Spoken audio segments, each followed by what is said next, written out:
Credit cards, are they the devil?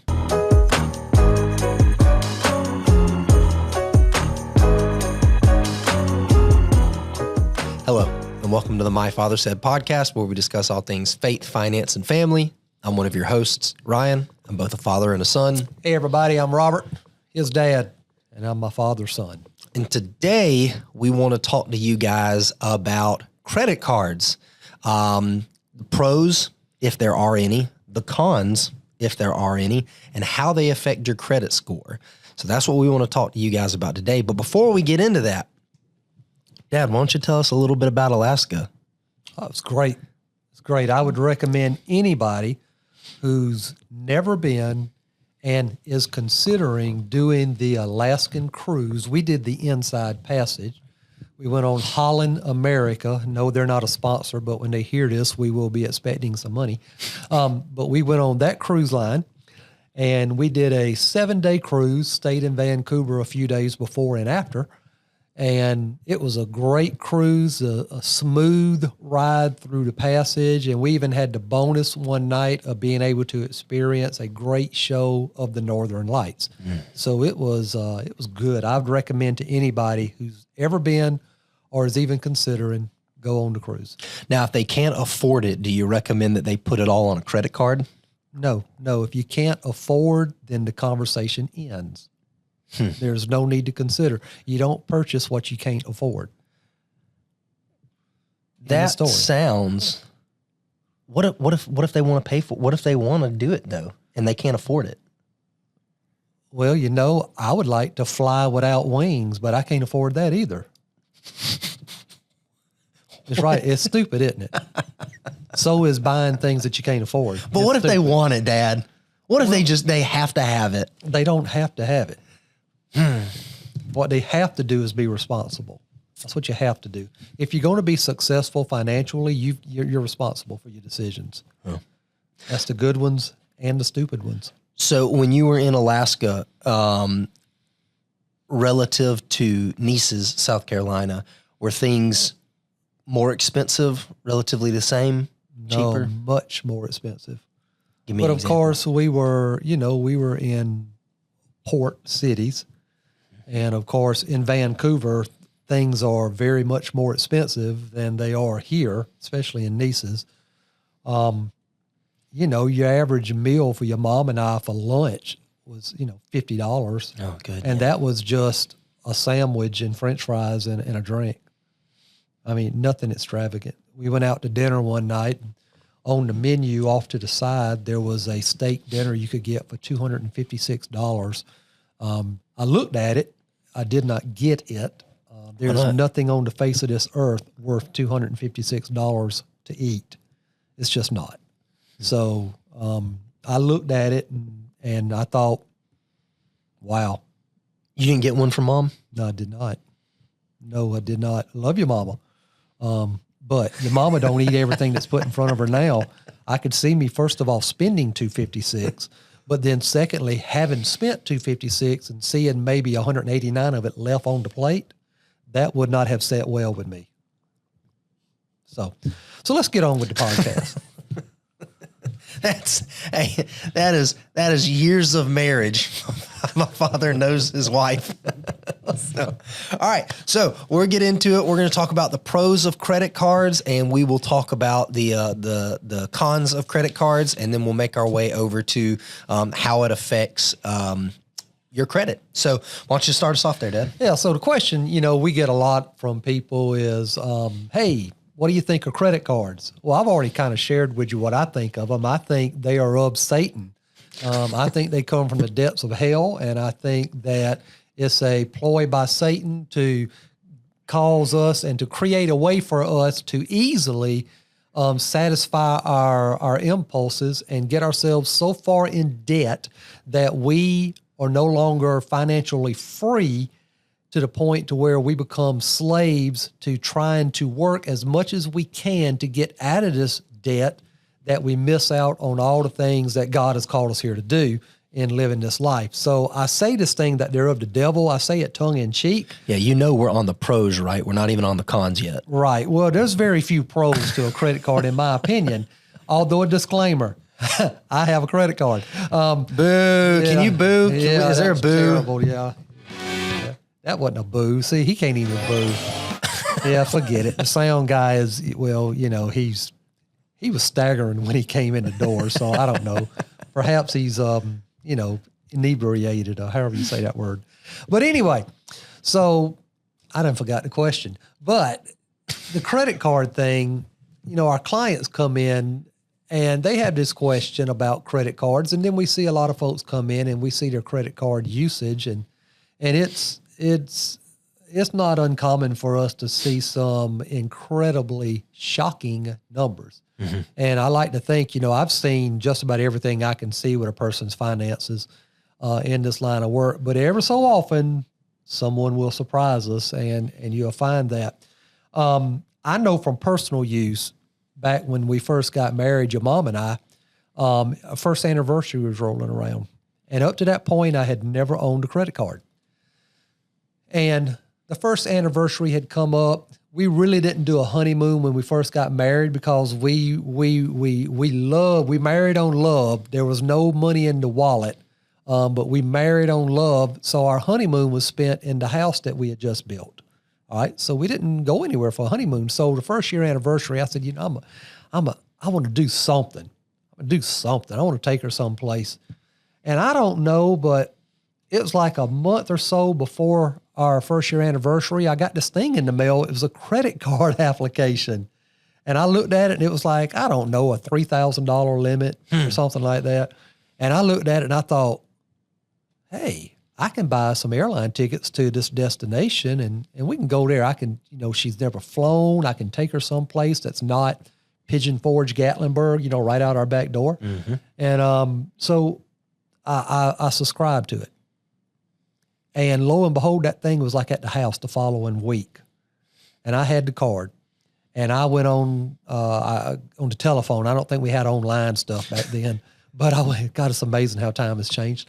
But I got on the phone. I made the airline tickets. I made the hotel reservation. And that $3,000 card was pretty much at like $2,300, just like that, in a moment's notice. And I spent probably the next 17, 18 years of my life trying to get that credit card paid off. Yeah, because they gave you more money. When you made payments on time, they raised your limit. And like everybody else, I would go up to the limit.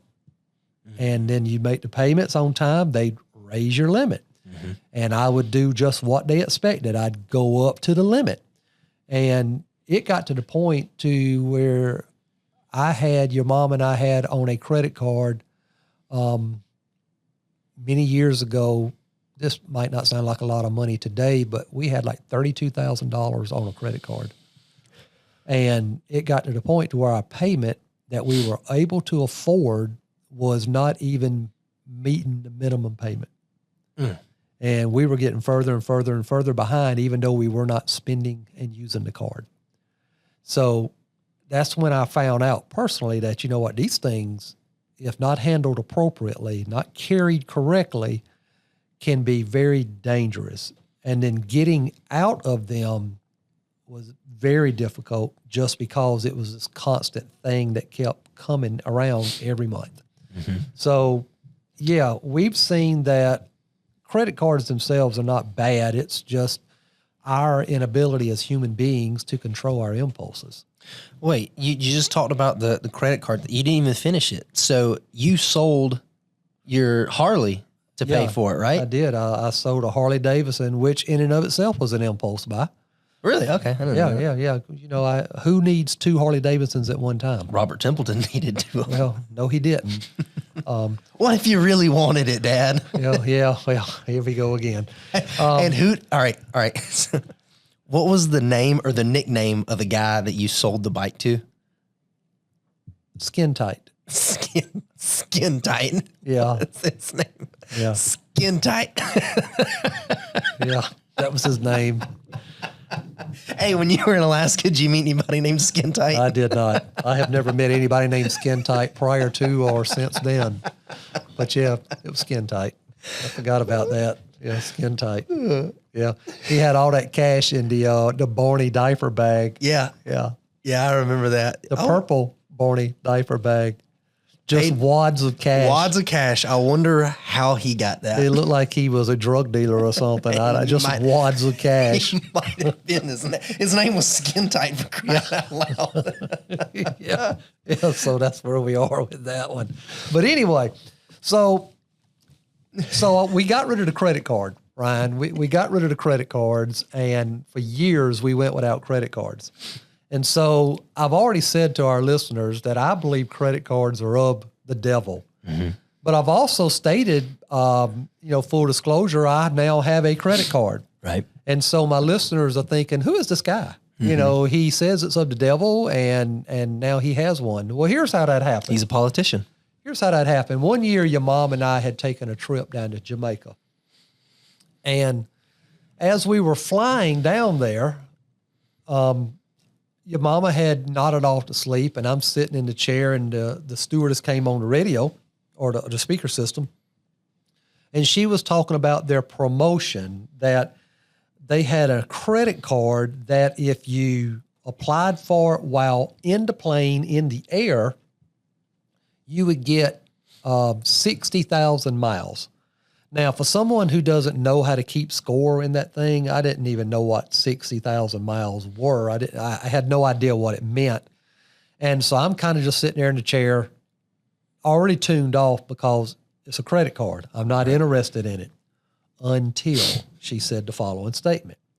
She said, now for 60,000 miles, that's a round trip ticket to Hawaii and back. And I thought, like that. And then she said the following, because there's always a catch. There's always a catch. She said, all you have to do to activate your card and collect these 60,000 miles is within the next 90 days of acclimation, just go to your store and buy a loaf of bread or a half gallon of milk. And I said to self, Self, did she just really say that? So when she came by passing out the little cards, I said, come here a second. I said, let me ask you a question. And I had her explain it all over again, and she confirmed and verified what she just said was indeed factual. And I said, give me one of them. So I signed up and got the card. And the next thing you know, I got the miles. Now, we didn't go to Hawaii, but I got the miles and started building that up. And that's how I basically paid for the trip to Alaska, was with miles. That I had obtained over time. I flew first class there and back, paid for the hotel stay. Now I paid for the cruise out of my pocket. Right. But the flights over and all of that, it was, I paid for it all by miles. And so that would be the first pro of a credit card, is they do like the miles or the rewards if you spend money. Yeah. Right? So some of the pros of credit cards, and listen, we're not saying that we agree that these are pros. We're just telling you what we found online when we were doing some research. And basically here is what it was saying to you. It says convenience. It's easy to pull out a credit card to buy what you want to. I'm not so sure that's a pro as much as that's a trap. Yeah. But it is convenient. Yes. I mean, hey, I don't have cash on me. I got this plastic thing. I can go buy something. I'm not recommending that. Impulse buying is something that you don't ever want to get in the habit of doing. Well, here's another thing too. If it's getting to the point now where you can link your credit card to like Apple Pay, so you can use your credit card with your phone. Mm-hmm. Like if you go through a drive-through and you're getting food, it's to the point where you don't have to pull your wallet out and give them your credit card. Like you can just pay with your phone right there. So is it a pro? Yes, in the sense of convenience. Is it a con? Probably, because it's always readily available. You can always use it. You can always spend on it. Yeah. Another thing it says is consumer protections. You get if there's a charge or some sort of charge has been put on your card and you disagree with it, you can call up the card company and say, hey, I don't know what this is. I disagree with it. You don't pay for it. Right. Yeah. Now, to me, that's pretty good. Yeah. Because you had you had a story where you went and got gas one time, right? And then your debit card got hacked, and now you only use The credit. Your credit card for gas, Yeah, right? because my banker told me I kept getting hacked or compromised, I think is the word they used. I kept getting compromised, and I talked to my banker. I've got a good relationship with her, and I said, hey, why does this keep happening to me? I said, I don't do anything with this card but get gas. And she said to me, well, do you do credit or debit? And I said, I do debit. She said, well, don't ever do debit. She said, do credit. Okay. She said, because they have this way of, when you do debit, they can get your numbers. And knock on wood, since I took her advice, I haven't been compromised since. Yeah. So when I go to the gas station, I do credit. I don't do debit. Yeah. And but now, of course, I got to remember to go in my checkbook and deduct it out. Right. Yeah. Right. So yeah, I mean, it does that. Another thing it says that's a pro is potentially free financing. Well, to start with, financing is not a good word for the money nerds out there. Yeah. Because you want to pay for everything. You don't want to have to finance anything. Yeah. And even though I know a lot of people say, well, I don't have the money you've got. Well, that's not the point. The point is the mindset. The mindset is, if I want it, I want to buy it. Yes. Versus if I want it, I want to finance it. And then, that finance might not hurt you that first month, but about 8 to 9 months in that 5-year contract, you're going to realize, man, I got another 4 years of this. Right. And that thing that you purchase is not as shiny and as appealing 4 and 5 months later as it was when you first got it. So, even though they have 0% interest rates for, a year, 6 months or whatever. Yeah. But still. I think that would be, if I can, I'd say that would be like a conditional pro. Mm-hmm. Like, for example, let's say somebody finally hunkers down and they say, I want to get out of credit card debt. And they're getting hot and aggressive at paying off their debt. If they've got $30,000 on a credit card, their interest alone might be $500 a month on top of what their minimum payment is. Mm-hmm. So in situations like that, a condition like that, it might make sense for someone to say, hey, I've got $30,000 on this credit card. I'm having all this interest. I can do like a transfer to another one, get one of those preliminary period, 6 months or 12 months where it's no interest, and then pay it off. Now, the downside of that is you got a brand new credit card and the danger to spend is there. So that one is a pro, but I think under the right context. If you're mm-hmm. actively trying to get out of debt as quickly and efficiently as possible, that one might make sense. Yeah. And another supposed pro is the rewards. You get rewards, and I just gave you an example of what I did. But now again, that took a lot of patience. Mm-hmm. I spent quite a few years letting those miles accumulate so that I could take your mom on this trip. I'd been planning this trip in my mind for like 4 years, mm-hmm. and waiting for the miles to get up to the point to where I could go out there the way I wanted to go. So you've got to be careful with that you don't use your rewards to short circuit your overall plan. So, is there a cheaper way to do it? Probably. But I was already into it, and I said, well, you know what? I'm going to get these rewards, and I'm going to do this. Now my rewards are down to less than $100,000 on the card, and now my card doesn't look as appealing to me just because I've done for it. It's done for me what I wanted it to do. Right. But the important thing is I do pay it off each month.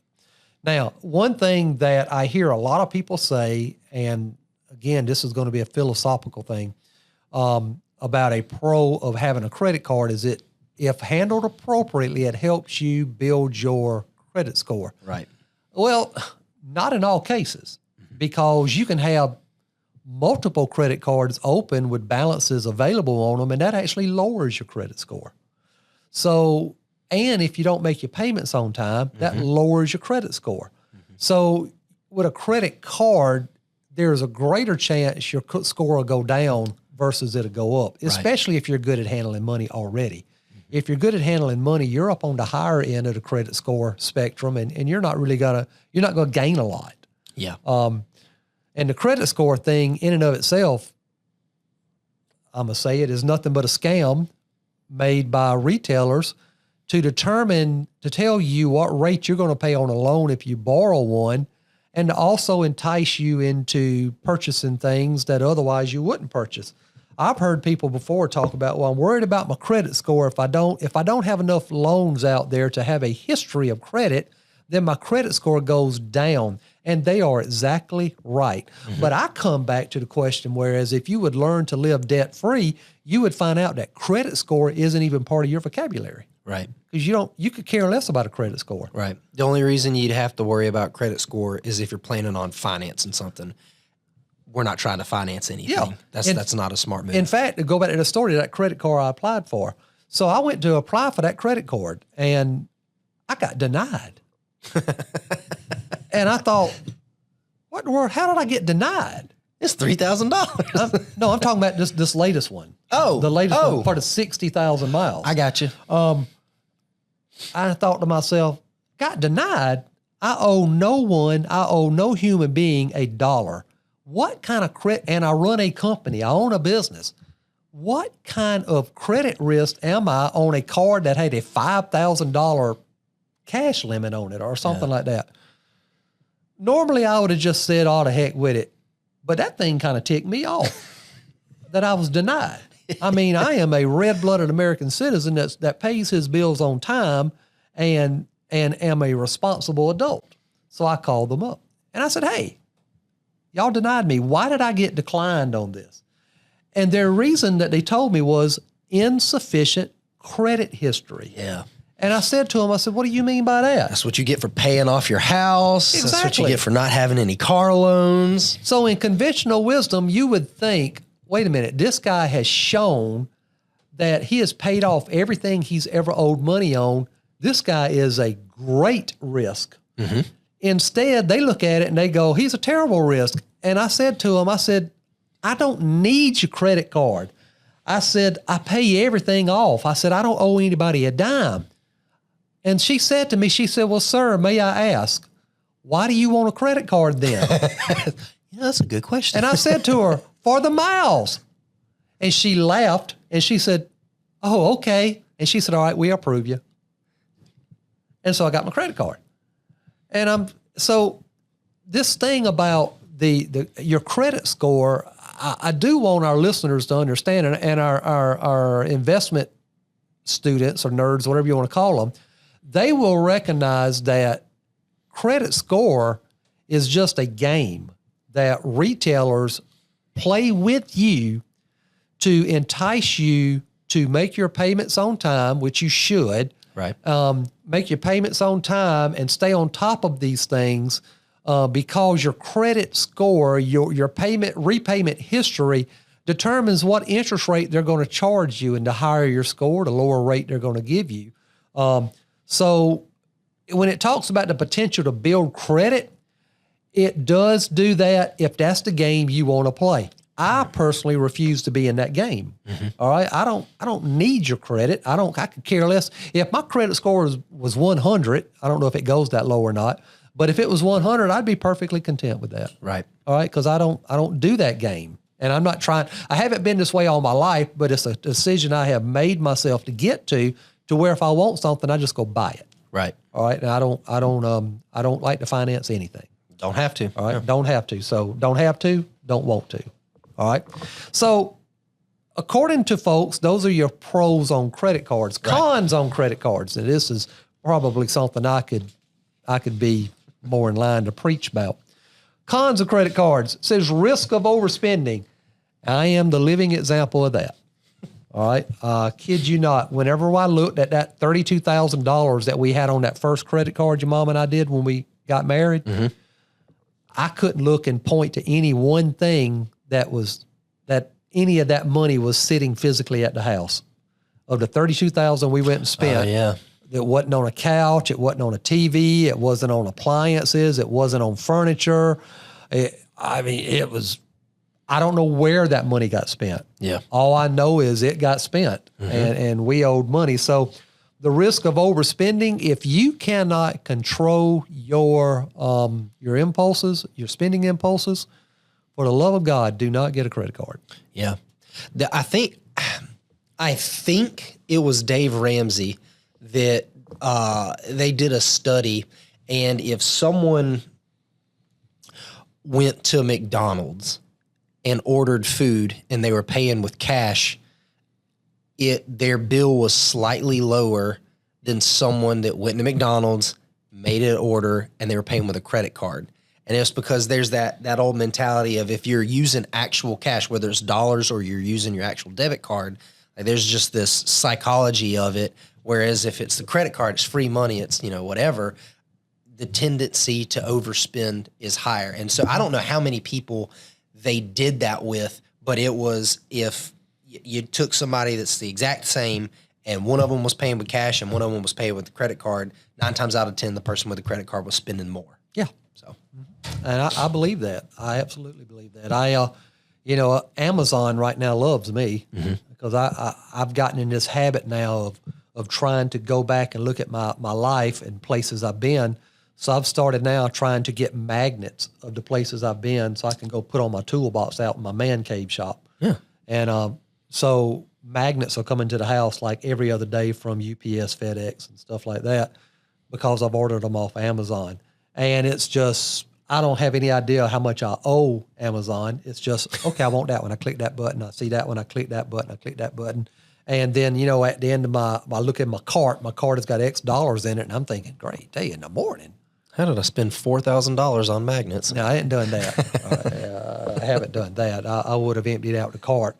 But anyway, so, impulse spending, carrying on potential debt, just carrying debt. And the one thing that, I've seen done before too is spouses hide their credit cards, not so much hide the credit card, but hide possession of credit cards away from their spouse. And then you come to find out that, one spouse is looking at the financial picture and they said, oh, okay, well, we owe $8,000 total. And then this other spouse over here has $10,000 that they don't know about. Right. And all of a sudden we go from $8,000 to $18,000 that we owe in total. And, that's, what do we call that? That's marriage infidelity or financial infidelity. Yeah, infidelity. What you have there going on is now you've got them hiding. And I see this very often. I see it very often. There's a person I know I was speaking to just this past week. And they had made mention they had gone to Orlando, they and a friend, and they had took their oldest children each for a birthday thing. And this person said to me, yep. Said, I got a credit card while I was down there. And I stopped and I looked and raised my eyebrow. And they said, well, I saved $400 by getting the credit card. And I thought, how'd that work? And what it was if you got tickets using this card, they would take $400 off. You still had to spend money. Still had to spend money, but you got $400 off. Yeah.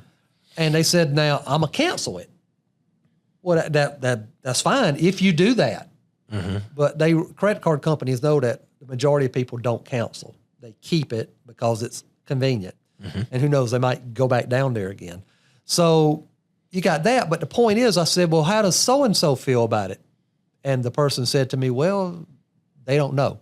And I'm like, oh boy. I said, so now you're hiding things from your spouse. Well, I'm going to tell them, but you haven't. Yeah. And so I saw this person again yesterday, and I just brought it up and said, hey, how'd that conversation go? What conversation? I said, your confession. Oh, well, I hadn't done that. Oh, yeah. So I said, so another day has passed. I said, it's okay. So, yeah, I mean, that's why I say credit cards, they cause people to do some really obscene things, and even financial fidelity, which they would have never thought of at the point of getting it unless they went in thinking that. Then you got other problems. Right, yeah. So, yeah. So, you got that. Then you have fees. Credit cards charge enormous fees. Yep. And multiple, right? There's late fees, and then there's the interest fees. And, the interest, it's not unheard of for a credit card to have 14%, 16% interest rate. Yeah. Yeah. They go up there. I mean, it's ridiculous. And if you've got... You missed 3 payments in a row, 33. Yeah. 30. Yeah. If you didn't hear Scott, if you miss 3 payments in a row, they'll bump it up to like 33%. And think about that. What if somebody's got $30,000 on a credit card and now they've got 33% interest rate? Yeah. Yeah, it's ridiculous. And there's plenty of people out there like that because those two go hand in hand. Credit card debt that high goes And hand in missing hand payments. with interest rates and missing payments. So in this game of credit cards, I guess what I'd say to my listeners out there on my experience is if you don't have to have a card, don't get a card. But if you get a card, get the card with a very low limit. Do not accept the bump ups for being a good payer. Keep that limit very low and be very selective about what you use that card for. And I know there's going to be some of you out there that disagree with me on that, and that's fine. I mean, to each their own. But from a financial planner's guidance standpoint, we've seen credit cards hurt people significantly more than we've ever seen them help people. Yeah. And really myself, just sitting here in fair honesty with you, probably when I retire from this position, I will probably get rid of my credit card, or at the very least get the level, the ceiling on it reduced to a point to where I can't spend more than a certain amount of money. Right. Because I'm going to be on a budget then, and I can't mess it up. So let's go back to that game that the credit card companies play called credit score. What does credit scores actually mean? Well, in essence, credit score is a way for the lender to determine how good a risk you are. The higher your number, the better risk you are for the lender to lend you money. And they reward you by giving you a lower interest rate on the money you borrow from them if your credit score is higher. Now, if you've got a lower credit score, it does not mean you can't get the card, but you will pay more in interest rate. Right. So if you're the person who's going to carry debt and you're going to be making payments each month, then yeah, it's probably good to know how that game is paid. And the most important thing, second only to not borrowing unless you have to, the most important thing is making your payments on time, if not early. Right. Making them on time. So they got credit scores here. And so for our listeners out there, let's talk about this. So if your score, the lowest you can get is a 300. So already they got you feeling good about yourself because, in high school, the most you could get was maybe 105. So, with bonus points. So right off the bat, they're saying the worst you can do is 300. You already feel like a genius. Yeah. So 300 to 579 is considered a poor credit score. And it says that people in this range often have difficulty being approved for new credit. So in essence, you're more of a liability than you are an asset to the lender. Right. And, in the real world, liabilities are not good for anybody. So, good luck getting credit, getting credit on that. After that, you have the 580 to 669, which is fair. Fair, I don't know that. They call it fair. I guess that's probably where a lot of people are. I guess. I don't know for certain. But, that's what you're considered subprime. So in other words, that's your relatives that you have. You like them. You don't wish them any ill will, but you hope none of your friends know they're your relatives, I guess is probably the best way to describe that. Yeah. We all have them. I'm sure a lot of people feel that about me. So yeah. So above that, you have 670 to 739. This is considered good. Yeah. In fact, it says lenders generally view those with credit scores of 670 and up as acceptable or lower risk borrowers. So then when you go above 739, that's when you demonstrate a history of positive credit. The highest score you can get is 850, and those folks are considered to be low risk borrowers, and they have an easier time securing a loan. So anytime you go to talk to someone about buying a car, they want to run the credit report. Yeah. Or you getting ready to go buy something that you're going to sign a contract for, they're always wanting to run a credit report. And on that note, the more hits on your credit report that you get, the more people who are looking at your credit report, The more it hurts it. that lowers your score. Yep. So it's this, it's like, how do I win? So all of those credit scores, each one of those ranges, it was poor credit score, fair credit, good credit, very good, and great. Every one of those when we were looking this up online, every one of the like details of that you're not a good candidate to loan money.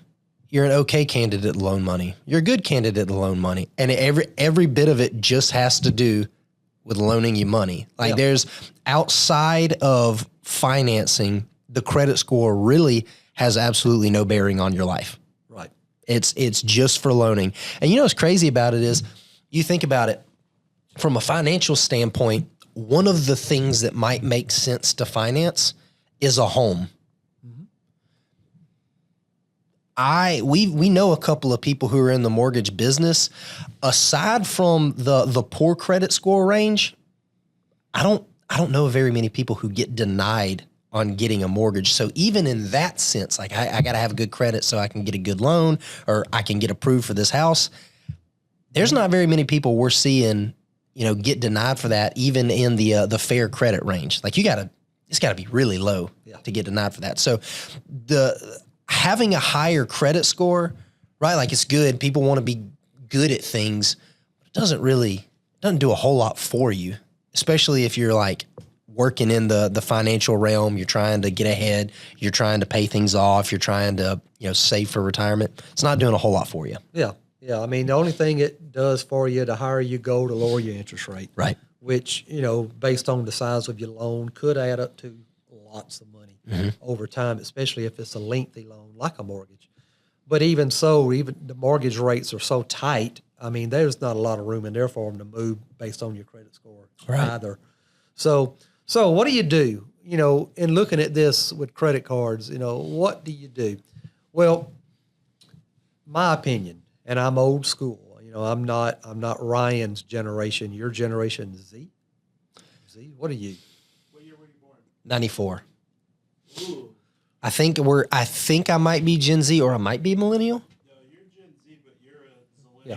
So I'm a zillennial. You're a zillennial. Okay. Okay. So you're straddling the fence there. I got you. So I'm the last of the greatest generation, Boomer. Yeah. Yeah. So that's where I am. So we look at things differently. We despise debt.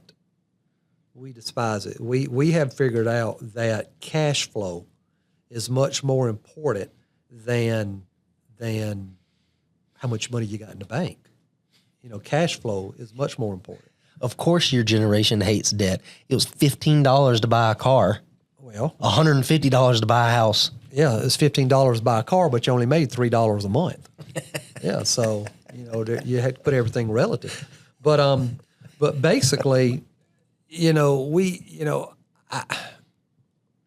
I wouldn't tell anybody even today, hey, you need a credit card, especially to build up your credit. Those are not words that a responsible, prudent financial advisor would ever advise you to do. But what we would do is tell you that if you are going to get one, be very prudent and careful how you use it. And that thing has got to be paid off each month. You cannot carry debt over, because the moment you start carrying debt over, you are putting shackles on your wrists and ankles, and you're going to find yourself trapped. And it's going to be very difficult to get the key in that thing to get you out of them shackles. So don't overlook what we just said, because that's important. Now, of course, today's credit cards are very different than the older day credit cards, but the thing that remains the same is people's inability to control their impulses. So if you can control that, then, get you a card and take advantage of the rewards. Because, again, I'm telling you, I paid for my Alaska cruise, my 10-day trip. I paid for it that way, not the cruise itself, but getting there and the hotel stay, I paid for it with all of that. Yeah. And I could have paid for it for the cruise had I had enough miles. Yeah. So, I think another thing too is, so the credit card, it's similar to like a saw. It's a tool, right? And if you use it it can make things better. You can also cut your hand off. Yeah. So, there's the give and take.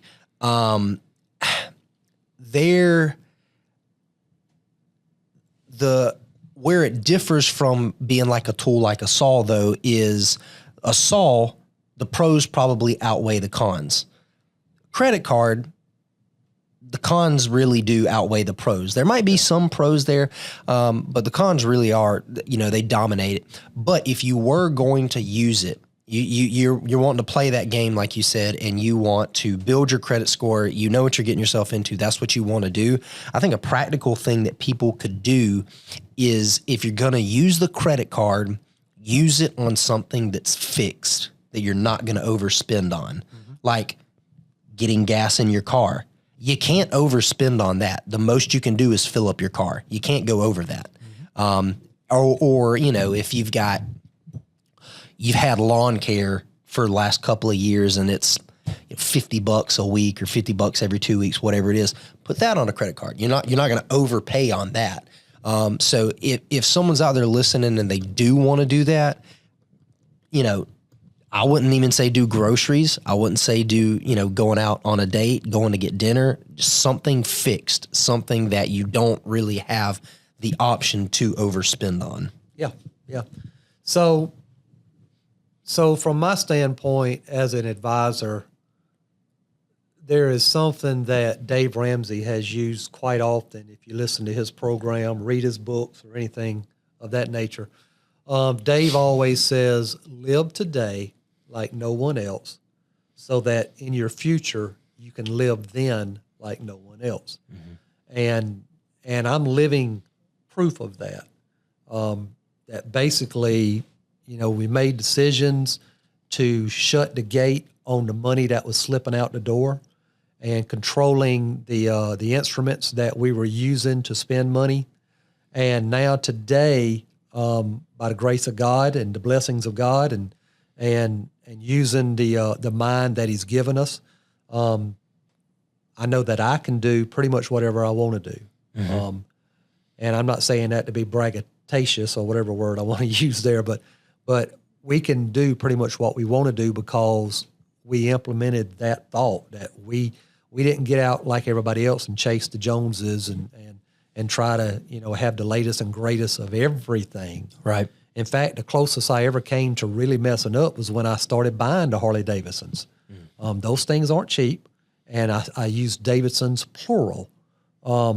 So yeah, that was a very precarious time in my life, simply because I'm on the verge of really making some obscene purchases and not recovering from and putting my family and my financial future in jeopardy. Thankfully, I enjoyed my time. I enjoyed riding across the country on back roads from one end of this coast to the other more than a couple of times. I will always cherish those memories. But, there's got to be a pen around that somewhere, and I'm grateful that my pen wasn't very large. Yeah. So if you could, you listening to this today, and I'm sure you're out there with mixed feelings, mixed emotions, what we're talking about. Some of you are probably going, "That's right, I agree," and some of y'all are going, "I disagree." And those of you, the majority in the middle, are probably saying, "Yeah, you just don't understand, Robert. I'm not where you're at." Well, you got to remember, Robert wasn't born this way. Robert made some very bad decisions, and Robert had to work his way out. He didn't get government bailouts, and he didn't get handouts from parents or anything to get him out of his situation. He had to make some hard decisions. He had to sell Harley Davidsons to get out of debt, and To skin tight. Yeah, to skin tight.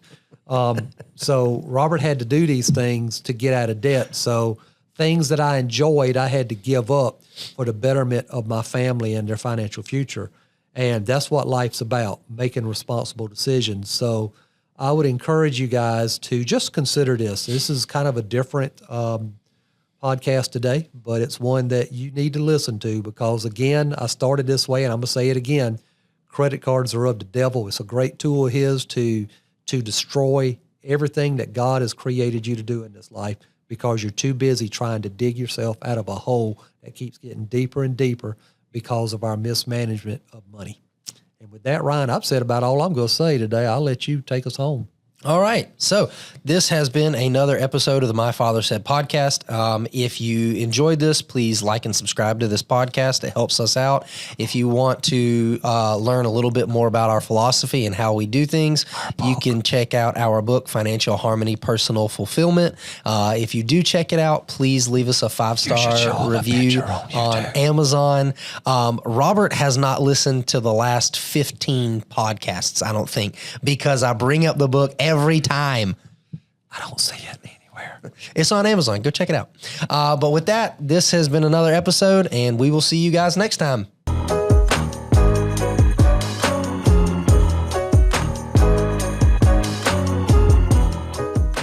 The opinions voiced in this video are for general information only and are not specific advice or recommendations for any individual. All performance reference is historical and is no guarantee of future results. All indices are unmanaged and may not be invested into directly. Economic forecasts set forth may not develop as predicted, and there can be no guarantee that strategies promoted will be successful.